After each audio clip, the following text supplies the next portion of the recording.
بسم اللہ الرحمن الرحیم۔ السلام علیکم۔ میں طلاق لینے کے بعد بھی اپنے شوہر کے ساتھ رہ رہی تھی اور ہم دونوں بہت خوش تھے۔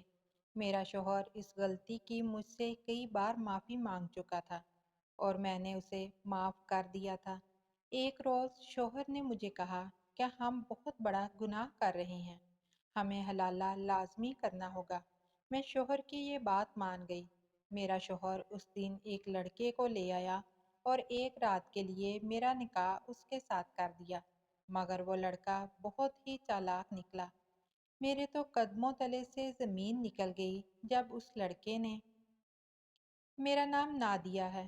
کسی بھی عورت کے لیے سب سے زیادہ شرمندگی اور بے عزتی کی بات یہ ہوتی ہے کہ اس کا شوہر اس کے کردار پر شک کرے۔ شفیق کے معاملے میں بھی کچھ ایسا ہی ہوتا۔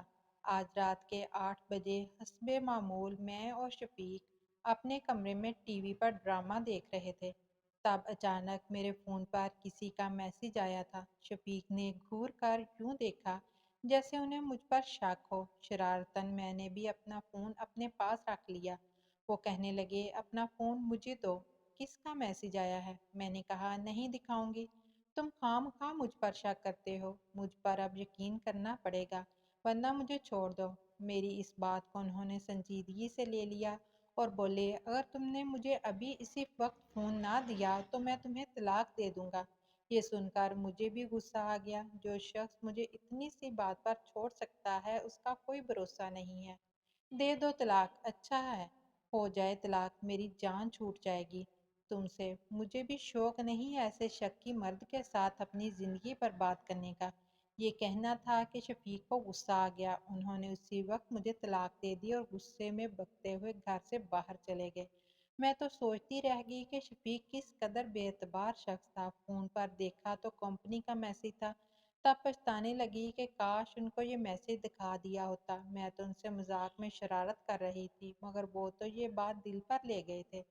بہرحال میرے دل میں پہلے بھی کوئی چور نہ تھا، اب بھی ایسی کوئی بات نہ تھی جس کی وجہ سے میں نے اپنا فون چھپایا ہو۔ تھوڑی دیر کے بعد مجھے احساس ہوا کہ واقعی ہم دونوں کی راہیں جدا ہو چکی ہیں۔ تب آنکھوں سے آنسو بہنے لگے۔ ہماری شادی کو 2 سال ہو چکے تھے اور ان 2 سالوں کو ہم نے محبت سے بتایا تھا، مگر آج معمولی سی بات پر وہ بے وفا مجھے چھوڑ کر چلا گیا۔ اس وقت رات کافی گہری ہو چکی تھی۔ میری ہمت نہ پڑی کہ والدین کے گھر جاؤں، وہ بھی اس غمگین حالت میں مجھے دیکھ کر یقیناً پریشان ہوں گے۔ میں نے اپنا سامان اٹھایا اور دوسرے کمرے میں چلی گئی۔ میں جانتی تھی کہ شفیق بھی کچھ دیر بعد گھر لوٹ آئے گا، اور ایسا ہی ہوا۔ میں اپنے کمرے میں بیٹھی رو رہی تھی کہ باہر سے شفیق کے قدموں کی آواز آئی۔ یقیناً وہ اب پچھتا رہا ہوگا، میں نے دل میں سوچا تھا۔ لیکن وہ تو میرے کمرے کی طرف بھی نہ آیا اور آرام سے اپنے کمرے میں جا کر سو گیا۔ بلب بند ہونے کی آواز آئی تو جیسے میرے دل پر کسی نے پتھر سا گرا دیا ہو۔ وہ سو گیا تھا، یقیناً اس نے صبح سویرے ہی اٹھنا تھا۔ میں ابھی بوجھل قدموں کے ساتھ اپنے بیڈ پر آ کر لیٹ گئی، سوچ رہی تھی کہ صبح امی ابو کے گھر چلی جاؤں گی۔ آنکھوں سے نیند کوسوں دور تھی، میرے ذہن میں ہماری شادی کی یادیں چل رہی تھی۔ کیسے شفیق نے اپنی دیوانگی کی بنا پر مجھے اپنا بنایا تھا اور مجھے بے پناہ چاہتے تھے۔ انہوں نے مجھے ایک نظر ہی دیکھا تھا اور مجھ پر فدا ہو گئے تھے۔ پھر اپنے والدین کو ہمارے گھر بھیج کر رشتہ بھیجا۔ میرے والدین کے انکار پر انہوں نے خودکشی کی کوشش کی تھی۔